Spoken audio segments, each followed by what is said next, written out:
Hi guys, I am making this video today to talk about how to use a layered Photoshop template, but I know when I was getting started scrapbooking I had no idea how to use the templates. I kept seeing all these awesome templates and I didn't understand how to get my papers and elements and photos onto the template. So I'm going to show you guys how to do it.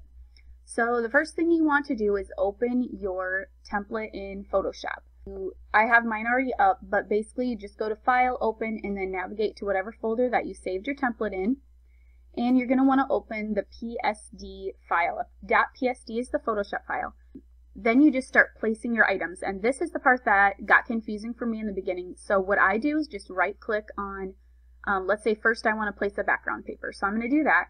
And then I guess there's a couple ways to do it, and to avoid confusing you, I'm going to stay in Photoshop to do this, because now that I've been scrapping for a while, I do it a little bit differently using Picasa to navigate through all my folders of scrapbooking supplies. But for this tutorial, I'm just going to go here to not confuse you. So we'll go File, Place, or you can do Shift-Control-P. And I like to use shortcuts a lot just because it really helps make things easier. I have a folder for all my papers. Now this is another topic for another video, but I keep all of my papers in one big folder for the most part, with a few exceptions. So I'm just going to search through here for a paper that I want to use today. I'm going to go with this orange dot one, and so I double click on that and then I click enter, and then since we don't need to clip this to the layer, and clipping just means that the paper gets attached to the shape. It's kind of like you're clipping it or wrapping it around that specific shape.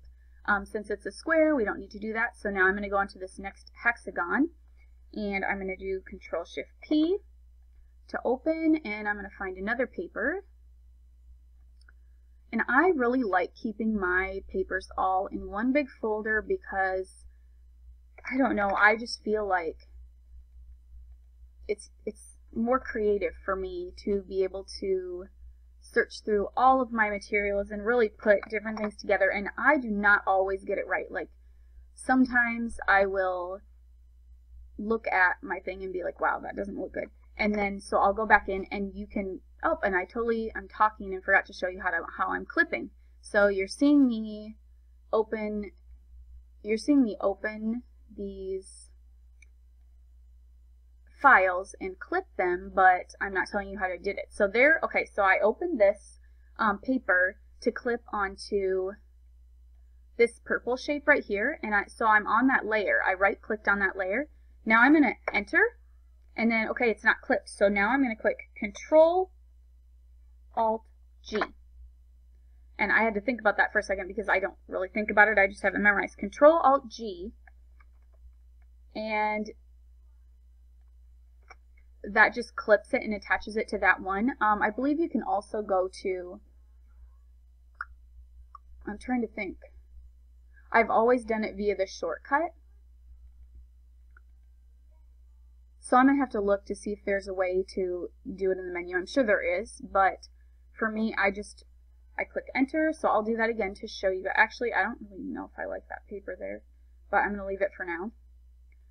Okay, so I'm right-clicking onto this layer, and as you can see down here, you can see the layers. And so if I knew what the title of the layer, like this was, that I could, I can click on whichever one I want over there too, but I just find it easier to click here. If you are clicking on things and it automatically jumps to that item, then you have this auto select button checked up at the top left. And there's times that I do select that, especially when I'm working with alphas and sometimes my elements, when I'm moving things around to adjust. But for this, it gets annoying to me because I will sometimes accidentally switch items and then clip something to something totally different. So, okay, I'm going to right click, again, Control-Alt-P, or no, Control-Shift-P, sorry. And then I'm going to just scroll down a little ways. I kind of just like to find something different. I'm doing a fall type of a layout here, so I'm looking for something orangey, reddy, probably an orangish color for this spot. And like I said, I change my mind a lot. I go back and, alter my choices. I like the texture of that paper. And then I'm going to do another one here, and I'm probably going to go with something red there just because I have yellow, and so I'm going to do, so I right-clicked it. Again, same process for each of these. Right-click, select the item that you're looking for. So, and if you are selected right over the item that you're looking at, it's going to be the top one on the list. However, like if I was trying to look at, see this flower back here, or this blue flower, if I click on the orange flower, it's the one under it, big flower. They're in order. It's like a stack. It's like a virtual stack of your items. So the one that, if there's a list, the top one is the first one, and all that. So anyway, I'm clicking right on the paper, and I'm going to Control-Shift-P one more time for another paper and find something red. I don't know if I want a pattern. I kind of do. I kind of do want a pattern. So I'm going to actually get my papers a little larger so I can see these patterns better.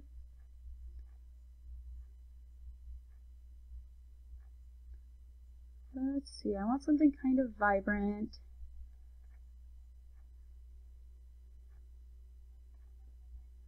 Here's some reds. Let's see here. That's not a pattern. Ooh, wood. I love wood.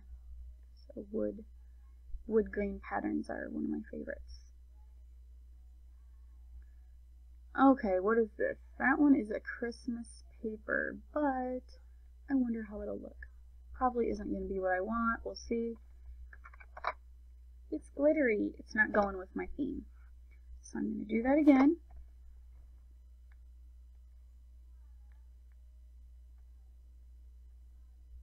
Red, red, red.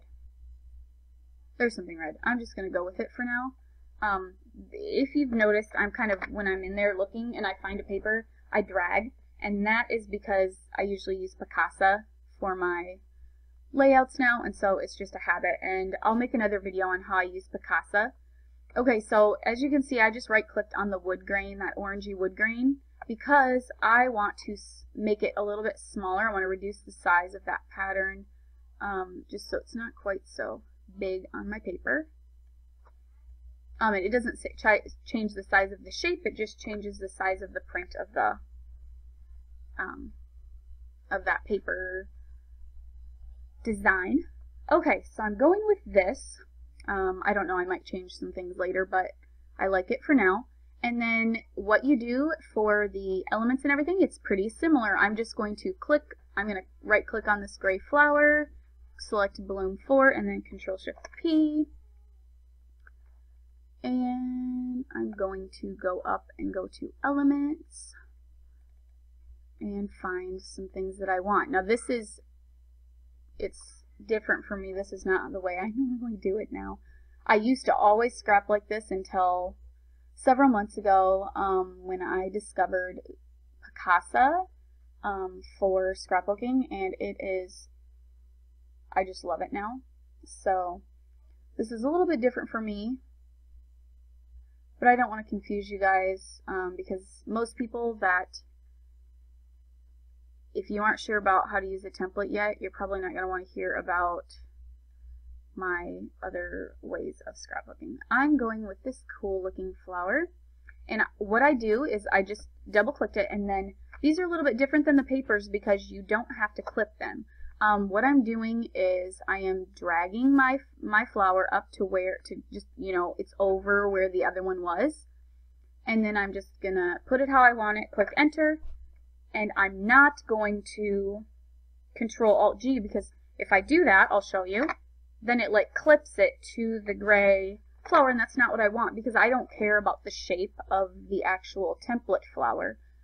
So what I do is I click on that flower underneath it, or click on it over here, and then I copy. You can go down to the bottom and see, this is something that I do with shortcuts again, so I'm like, okay, I'm going to right click on the bloom now that I have it selected, the template one, not the one that I placed. And then I'm going to put copy layer style. And then I'm going to select the flower that I placed, right click, select it, and then I'm going to right click on it in the layers panel, and I'm going to paste layer style. It's near the bottom. And personally, I have set up shortcuts for this, so that's why I'm kind of like fumbling with it, because the way I do it is a lot easier. I'll show you. But anyway, the next thing I do is just take that flower that was behind it and backspace to delete it. Get it off there. I delete as I go for my elements. So the next one, I'll show you how I do it regularly. And I'm just going to get this flower here in the front, the little blue one.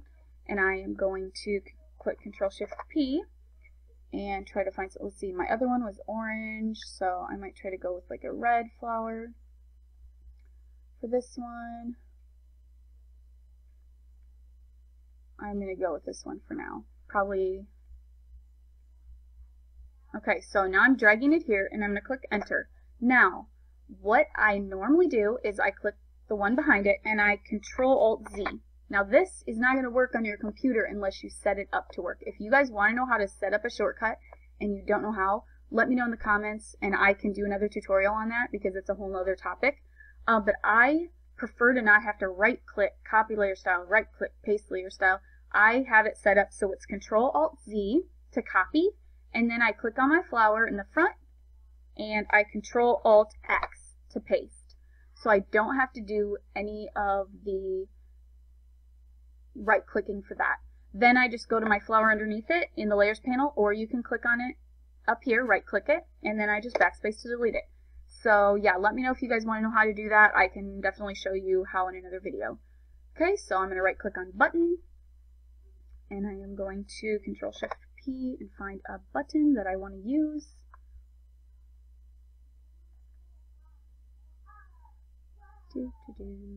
I like that one. I like threaded buttons.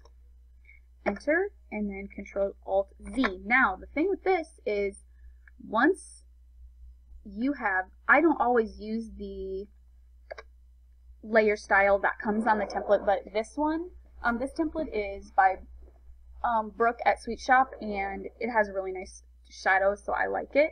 But sometimes I will adjust. I like how she has hers where, you know, the papers have a smaller shadow, the flowers have a nice realistic puffy shadow that's sticking out a little bit further.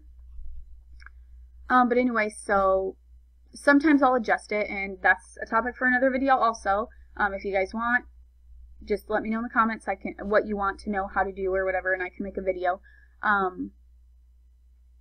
But okay, what was I saying?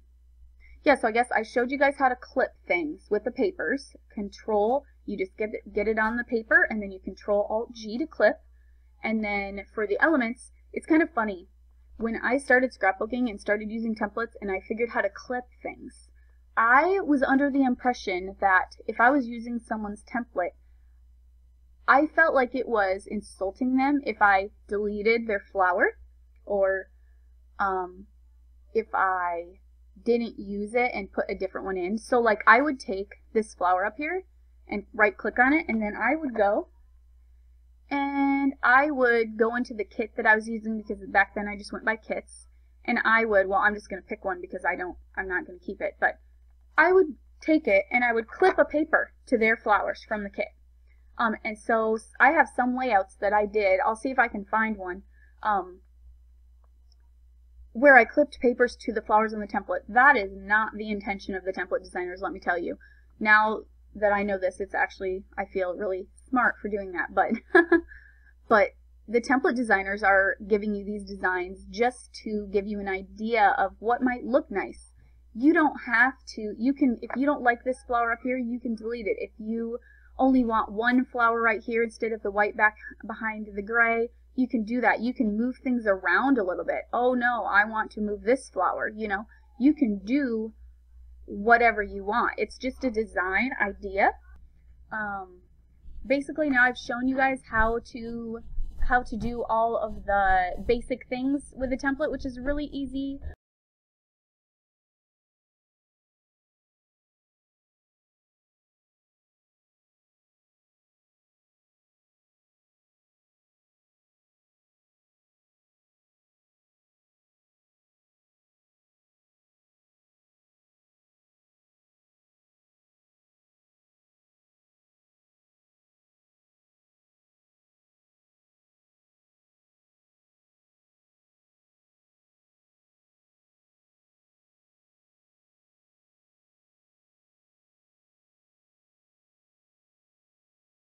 Okay guys, so I thought of a few more things that I forgot to tell you earlier that I wanted to tell you. So first of all, if you are, when you place an item, I'm just going to place something real quick just to show you. Let's say I was going to use this pink flower and I wanted it a lot bigger. What I do is hold down the shift key and then hover over one of the corners and it will show the two arrows and just drag it bigger. And you're like, wow, I didn't want that big. You can hold the shift again and squeeze it down even tiny if you want. So you just want to make sure you hold the shift key, because if you don't and you just drag, it will get all funky like this. You know, you can eyeball it if you wanted to. I don't, because I don't want it to be, I mean, it's okay for like elements and stuff, but the same goes for pictures, and if you eyeball it, you're going to end up with like a stretched out face or like that or something. So anyway, that's one thing I wanted to show you. And the other thing was moving layers. So remember how I told you guys it was kind of like a stack. The layers panel shows you the top item is like your things were stacked up physically on your desk. The item that's the very top, if you scroll all the way up in your layers panel, is the thing on top, and the thing at the bottom is the background paper. The very bottom, whatever you put on the very bottom. So like, let's just say, I don't want to do this, but let's just say that this ribbony flower that's kind of in the back behind these other ones, let's say that I want that forward. Well, how do I do that? I right click on it and select it, and then I take this and over in the layers panel, I just hover my mouse over it, click down with the left click on it, and while holding that, I drag it up. And if I drag it all the way to the top, so it's the very top item on the stack, boom, there it is. And then if I don't want it all the way up there, I can drag it down a little ways. I can drag it down a little more. Maybe I want it there.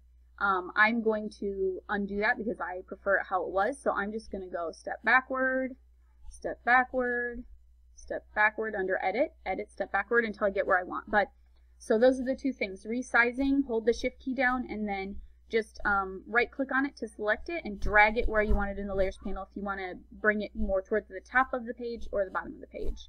I think that is about it. I will finish this page and show you the final product.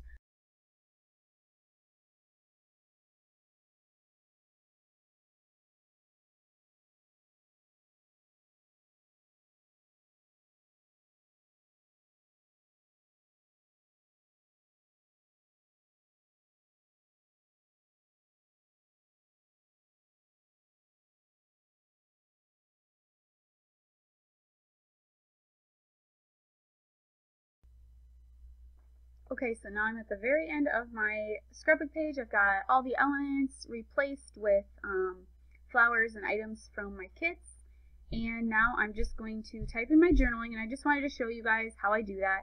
I just right click on it to select it, and then go to my text tool, right click it, select all.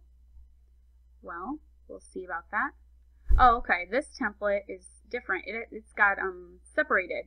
So I'm just going to select them all and delete them because they're not in a paragraph form, and that's how I like mine. So I'm on the text tool, and I'm just going to select a font that I like, and I like to use script fonts or handwriting fonts most of the time. So I'm just going to choose something I like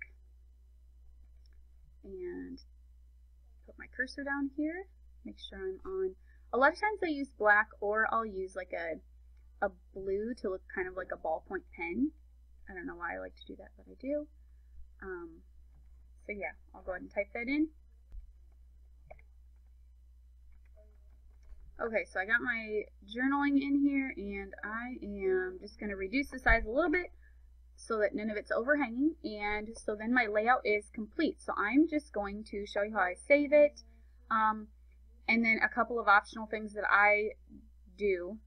First, I flatten my image, and I guess I did it before I showed you, but when all the layers are selected, all I do is right click on one of the layers or elements or whatever, right click and click flatten image. It's the bottom thing, and you just want to make sure that you're completely done before you do that, because I mean, you can go back, you can edit, undo, but pretty much you're done at that point.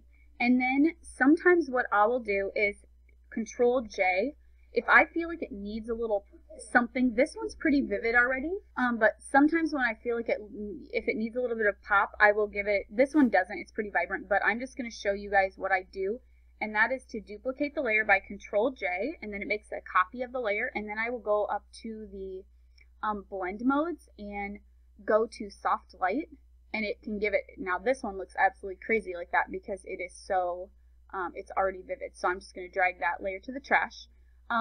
Another thing you can do is duplicate it, Control J, and then go up to the adjustments layer, which is the half black, half white circle, and just click on this balance, the color balance.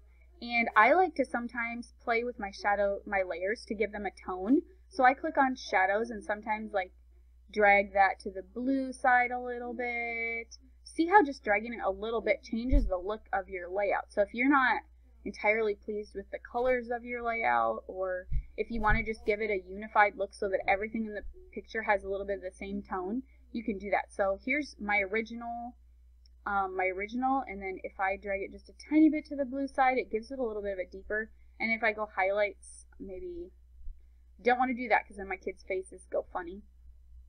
If I go to the cyan side, it's giving it a lighter look, but I don't really, a lot of times I end up taking the shadows a little bit to the blue side and the highlights a little to the yellow side.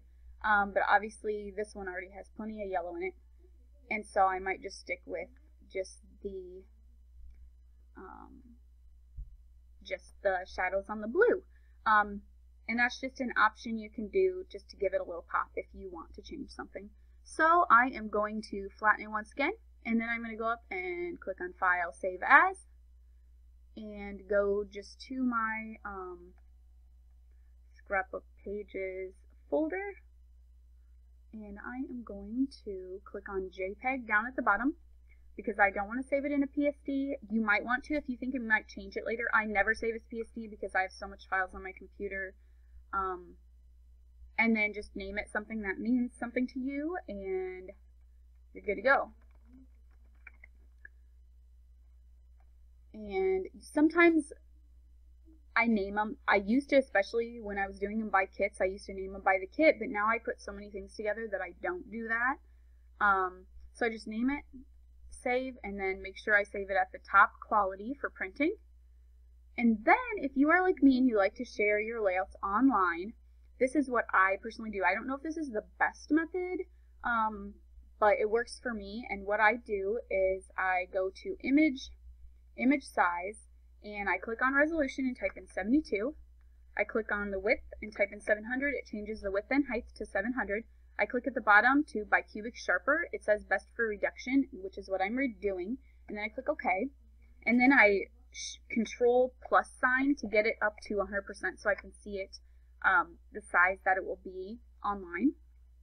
And then I duplicate the layer, Control J, and then I go up to Filter, Sharpen, Unsharp Mask, and then you can adjust, based on what you like.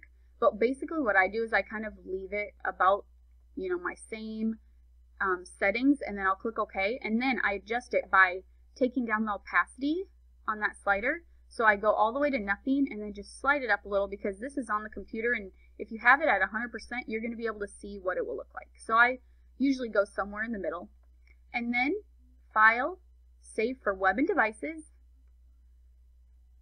And then you want your file size down here underneath the square. It says JPEG, and then it's got a number, and under that it needs to be under 250 for like to go on Sweet Shop, I know. And so that's what I always do, is just make it a little under, and right now it's at 245. That's a little too close for my comfort, so I'm going to put it at 61, and it dropped the file size a lot. So then I just click Save and go to my Scrapbook Pages again, and I am just going to save a web copy and click Save. And then so when I'm uploading, I'll just go right to that file. So thank you guys so much for watching. Make sure to let me know if you have any questions, and I will see you in the next video. Bye!